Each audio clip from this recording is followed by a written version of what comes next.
Happy Spookies, everybody. I hope you're all doing well, having a most excellent day, and of course, happy freaking New Year. I know I haven't put out much content recently. I got sick, and I'm finally getting over that. Also, I hurt my back recently, so that kind of just hindered a lot of things. And, you know, as we all are dealing with personal stuff around this time of year, things have been hectic. But I hope you're all doing well, and today I have a fun little movie I came across on Tubi. Now, lately, I came across these movies called some sort of like animal, and then it has the word man at the end. For instance, I watched one called Shark Man, another one called Snake Man, Skeleton Man. I'm not joking. And then up until I found this one, I thought Snake Man with Stephen Baldwin was the most decent one, just because it's so bad. It is so hilariously bad. I just recently came across Mosquito Man. Or as Wikipedia says, it's also known as Mansquito, which sounds like a better fucking title than Mosquito Man. Mansquito sounds awesome. A lot of these are for the Sci-Fi Channel, you know, those TV movies. And this one came out around, it says 2005. Now, what's interesting about the director of this one is he's made quite a few other stuff, but he made The Gate 1 and 2, and he made Sabrina the Teenage Witch movie. Now, the movie stars Matt Jordan as Ray Erickson, Mansquito. We have Musetta Vander, who plays Dr. Jennifer Allen. And then we also have Corin Nemec.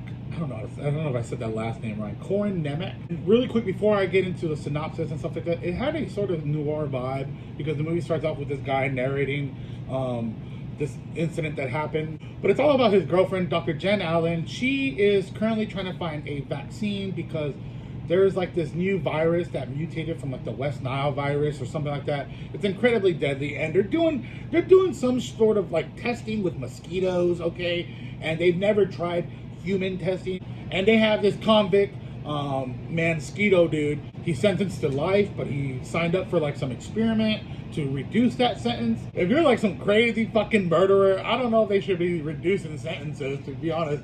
They should give them like, hey, you know, if you want to do this experiment, we'll transfer you to a nicer fucking jail or prison. We're not going to cut your fucking sentence short so you can come out and do it all over. Yeah, he signs up for this testing thing. He ends up escaping during the process, and yada, yada, yada. There's an explosion while he's holding the main girl hostage. They both get infected by some sort of irradiation when the explosion sets off. And of course, we have Mansquito, this convict who is slowly turning into this fucking nasty, gross-looking human mosquito fucking thing. And what do mosquitoes want? They want to feed on blood, and they want to fuck. So it's up to the lieutenant to save the fucking day. And it is a dumb movie. Don't get me wrong. I know I'm kind of like making it sound like, holy shit, you need to watch this. Because you need to watch this. You don't watch movies called Snake Man, Mosquito Man, you know, Shark Man, and expect cinema. Like, straight up, you don't. You don't go in there expecting some fucking awesome movie like fucking Shutter Island or 1408. What you get is this fucking gnarly looking huge mosquito thing, which I want to say now, the creature effects were so awesome in this movie. There's some CGI, which is, it's okay, you know, it's whatever. It's 2005. Like, okay, the CGI is not as bad as it was in fucking Snake Man. Holy shit, though. The CGI in Snake Man was just fucking laughably bad.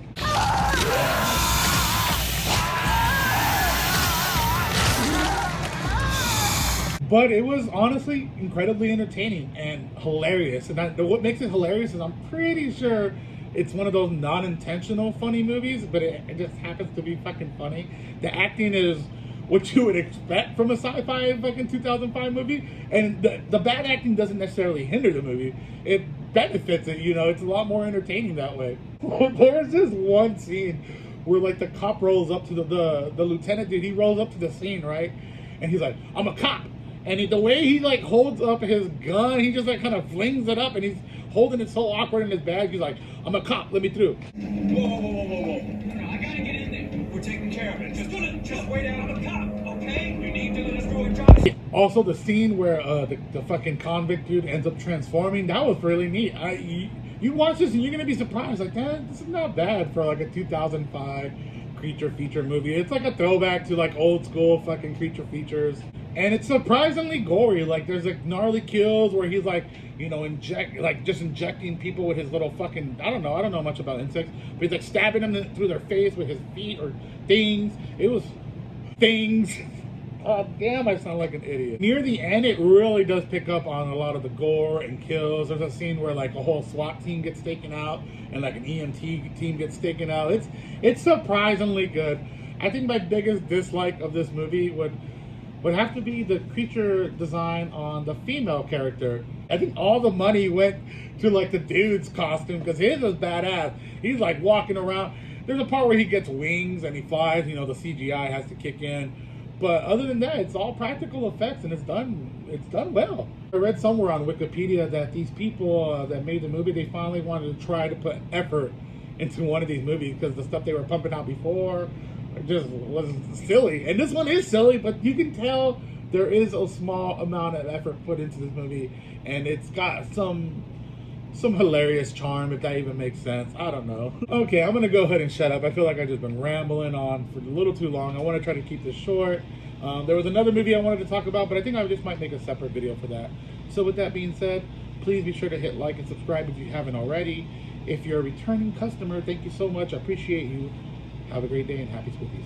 And really quick, I want to give a huge shout out to moviepalette.com for going over and sending me this fucking awesome movie palette of The Thing. How do I know it's The Thing? Well, because I chose it, but it also says it right there. Look at this beauty. Now, what's amazing about this is each color has been chosen by each one of their team members specifically to represent a frame from the movie. That's right, every strip you see here has been chosen in chronological order to represent a scene from the movie in its entirety. So technically I have the whole movie in one freaking palette. How amazing is that? Also, you know what's really cool? They also gave me a code to share with all of you to get 15% off your order. So go ahead and use Freddy15 when you order to get 15% off. How freaking awesome is that? I just think this is absolutely beautiful. It makes a great gift if you're somebody that's into sort of collecting these type of things, of movie posters.